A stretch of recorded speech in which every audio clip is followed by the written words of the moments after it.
States of America, and to the republic for which it stands, one nation, under God, indivisible, with liberty and justice for all. Well, look, first of all, congratulations to both of you guys. We're not there yet. You're further than anybody said you would be.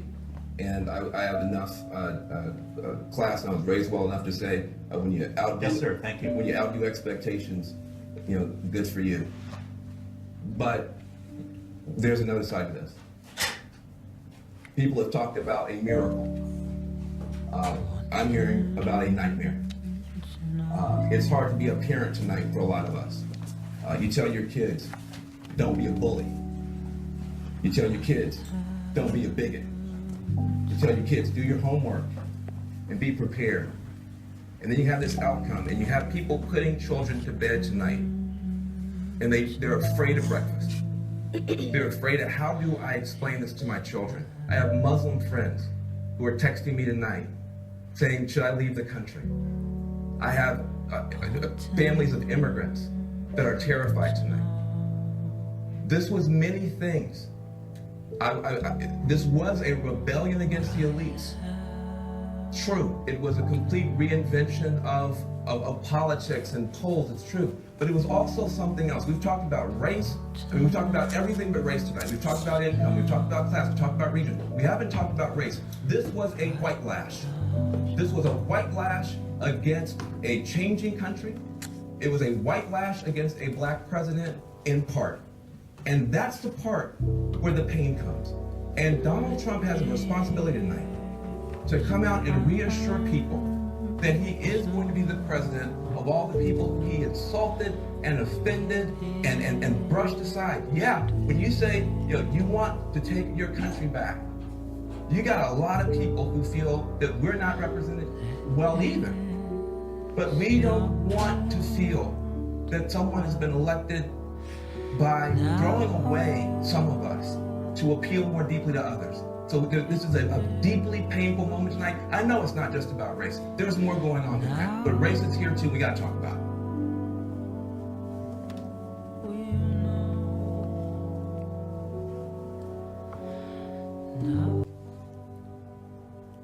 I woke up to my girlfriend shaking me.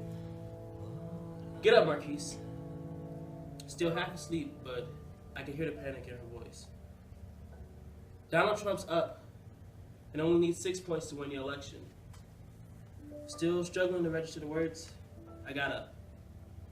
In the living room are my roommates, sitting and watching TV as the election results are getting poured in. As more and more states were called, Donald Trump was winning states that no one expected. Iowa, Ohio, Wisconsin, Pennsylvania. As more states got called, the reality started to set in. Early that night, Julia forced me to watch the election. I said, what's the point? There's no way in hell Donald Trump will be our president. However, as most arguments with my girlfriend go, I lost. So we ended up watching the election. As the states were getting called in, I have to be honest and say, a small part of me was happy to see Donald Trump win. Not because I wanted him to win the presidency or because I supported his policies, but if a political outsider like Donald Trump with no experience could put up a fight against a veteran like Hillary Clinton, maybe Democrats would see that establishment politics needed to change. I wish I knew then what I knew now. At about 3 a.m., Donald Trump came out to a crowd of cheering Republicans. He began his speech.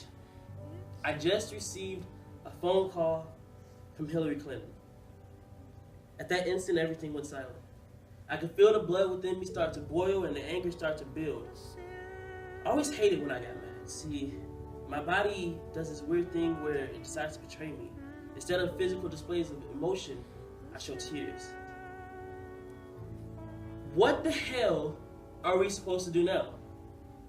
This country just showed me that I don't matter, that my friends don't matter. They don't give a damn about us. At that moment, I was interrupted by a message from my friend. They're shouting, "Go Trump," outside of Fulton. In an instant, I got up, grabbed my hat, grabbed my jacket, and I'm out the door. Not really sure what to expect, you know. As I got outside, the cold of the night hit me. There's no one out, no sounds being heard, but I went out searching. Half expecting to encounter a white-hooded man with his hate finally vindicated, I searched, looking for any person who dared support Donald Trump to my face. What would I do if I met one? Would my rage give birth to violence? Would I school them on how voting for Donald Trump was racist? Would I be able to respond at all? Those answers would have to wait. Walking through campus, there's no one out. It was too dark to really see anybody. But then, in the distance, I saw a group of students standing. Wasn't quite sure who they were, but as I got closer, I saw a friend running up to me. She came and hugged me as tight as she could, breaking down into tears. It was in that moment that reality hit me. I got so riled up about Donald Trump and his supporters that I forgot about the people I love, the people affected by this.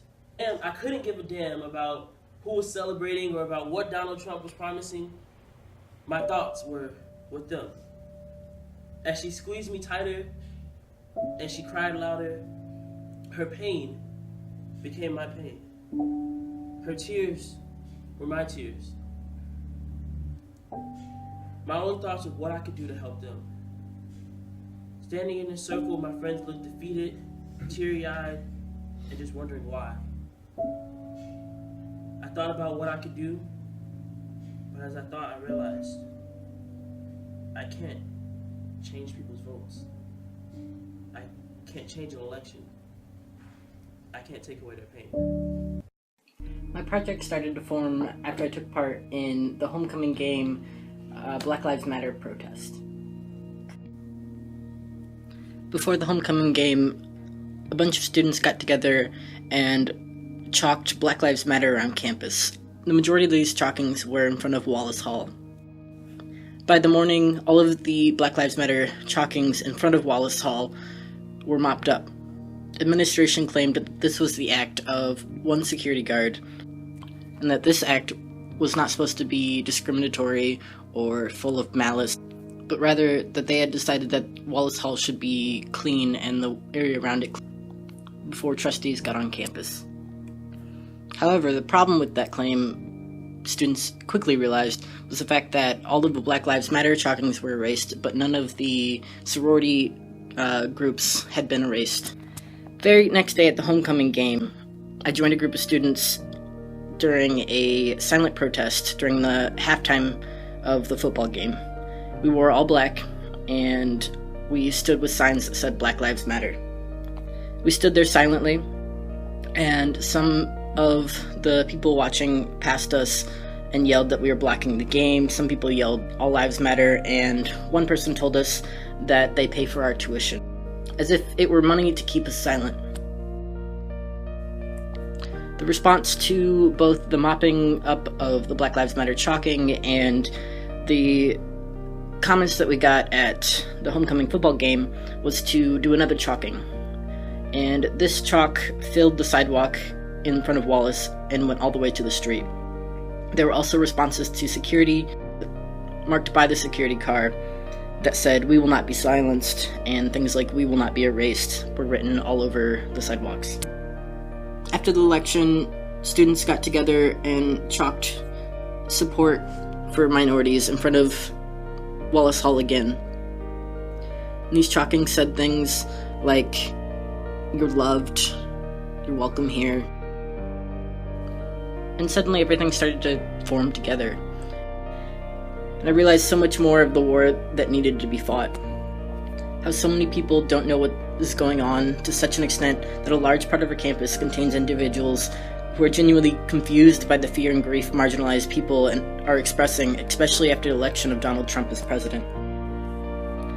Because so many people's instant response to hashtag Black Lives Matter is hashtag All Lives Matter, and they don't see how in one fell swoop, they erase the importance of so many lives. Educate to end the hate! Educate to end the hate! Educate to end the hate! Educate to end the hate! Educate to end the hate! We'll never be divided!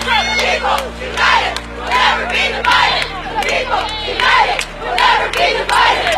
People united! We'll never.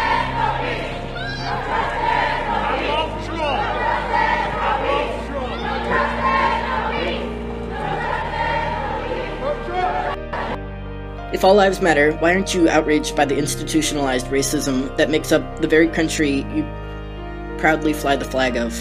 If all lives matter, why aren't you standing up for the victims of sexual assault, sexism, Islamophobia, homophobia, transphobia, and many more? If all lives matter, and you think Donald Trump's presidency won't be that bad, I think it is time you look at yourself and analyze the privilege that you have. The privilege you have to sit and say, it won't be that bad, and not be avidly fearing for your life. Because the fact of the matter is, there have been over 900 reported cases of hate crimes since the election, which was on November 8th, 2016. Democrats are welcome here. Say it loud, say it again. United, we'll never be divided. People united, we'll never be divided. Say it clear. Immigrants are welcome here. Say it loud, say it.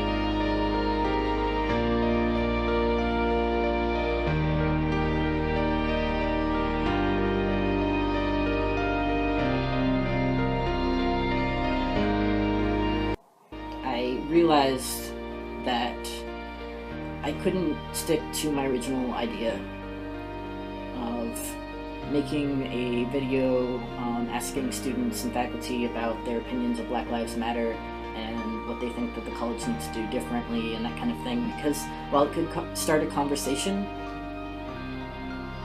it wasn't going to make the change or the amount of change that I wanted to make. And it wasn't going to be the project that I felt that I could do best. So I came across the idea of a painting. It's 3 panels. Each panel is 4.5 feet wide and 9 feet tall. I wasn't alone in painting and putting everything together and hanging it up. I wanted to thank Hannah Weiss for especially helping me draw out the idea and sketch it on the canvases. I wanted to also thank Marilyn Cartino, Show McLarence, and Nick Calloway for helping me paint it. And in the end, I want to say that this whole process, it's not about the grade. It's not about it being a project for a class, because besides the painting, I would have done everything otherwise. And it's not about any of our names. It's not about people coming up and telling me that the painting is great or anything, because it's not mine. It's as much everyone else's as it is mine. It's there to represent the battle that we're fighting, and that the battle isn't just metaphorical or imaginary or a battle that only needs to be fought by people who are oppressed, but it's a war on Monmouth College campus and in America that everyone should be concerned by. Until anyone can live where they want to live and aren't being shouted at as being illegal or alien or just generally unwanted. Until people stop threatening other people because they are different and because they don't understand, this war will continue. And I can't proudly say that I'm a fighting Scot until the administration decides that this is a fight that they can't ignore. Because just as Elie Wiesel said in his Nobel Peace Prize speech in 1986, and that is why I swore never to be silent wherever human beings endure suffering and humiliation. We must take sides. Neutrality helps the oppressor, never the victim. Silence encourages the tormentor, never the tormented. Sometimes we must interfere. When human lives are endangered, when human dignity is in jeopardy, national borders and sensitivities become irrelevant. Whenever men and women are persecuted because of their race, religion, or political views, that place must, at that moment, become the center of the universe.